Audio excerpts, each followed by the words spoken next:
That's kind of funny that I'm standing here and there's a big sign behind that says fiction.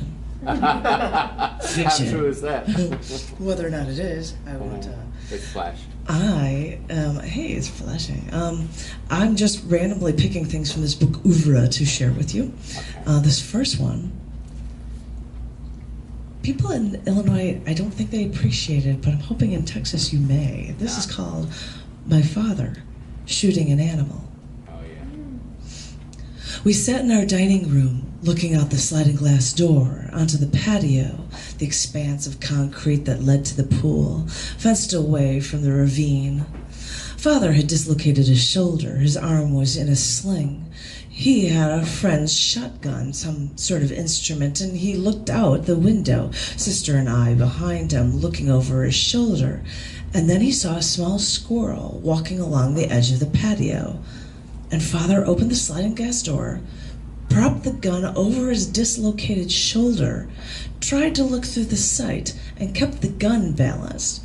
He usually didn't use guns. He seldom borrowed them. And here he stood in his own house, aiming at the animal at the edge of our property with one good arm. And then he shot.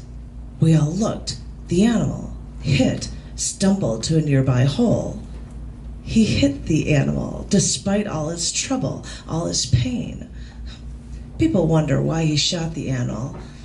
I wonder how. I mean, could I do it, even if I had two good arms? Could I see through the sight? Could I aim well? Strike.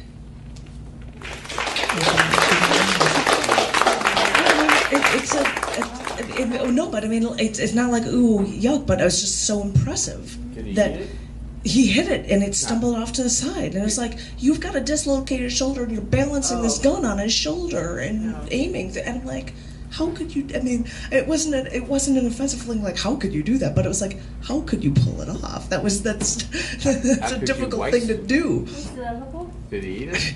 It stormed off, and it was gone, and he didn't see it after that. I don't know why he had the gun. What a waste. Probably, but I won't say anything about that. I won't make any moral statements. I won't. Yes, you will. Well, I won't hear. This is a poem, which I have no idea what it means. It might be fiction. It's called What It Felt Like. I think I have felt it before. I think I remember touching it, and it was soft and warm and fuzzy. That makes it sound like a blanket, but a blanket can only keep you be warm for so long, and it's never long enough to cover you in the cold, and the air is always getting in, and you can always feel a breeze from where the blanket fails you. No. What I have felt before, what I am sure I have touched before, is giving and soft and warm, but it doesn't give too much, or it would disappear. It's kind of like cat's fur. Have you ever felt cat's fur like that before? When you glide your hand along the cat with all that fur, it's like silk. It is very, how do you describe it? Don't rub the cat fur the wrong way, though. That's when it'll fight against you. It does not hurt you, and it doesn't give way too easily. It satiates you into feeling that life is good again.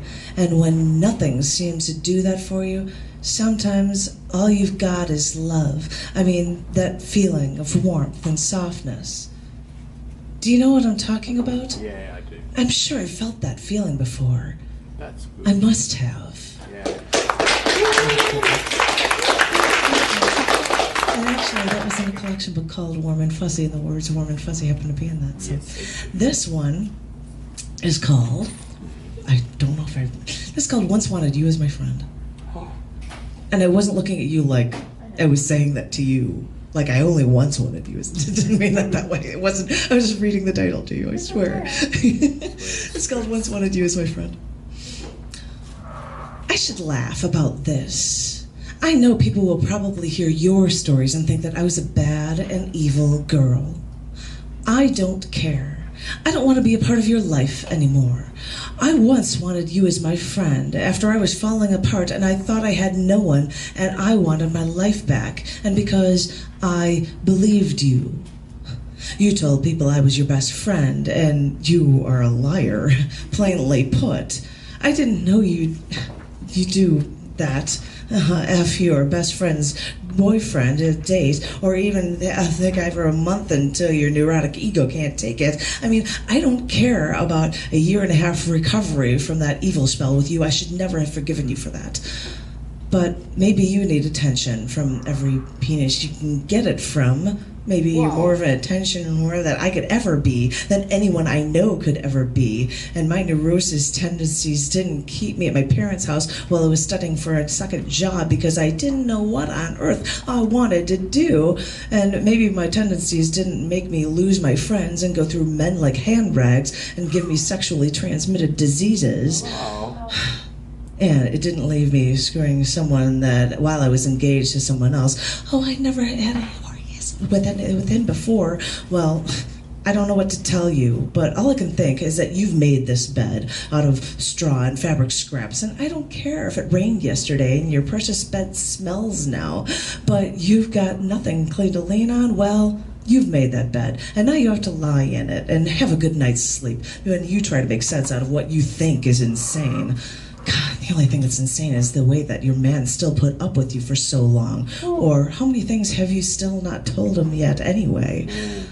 So, yes, I should be laughing because you're the one filled with so many questions.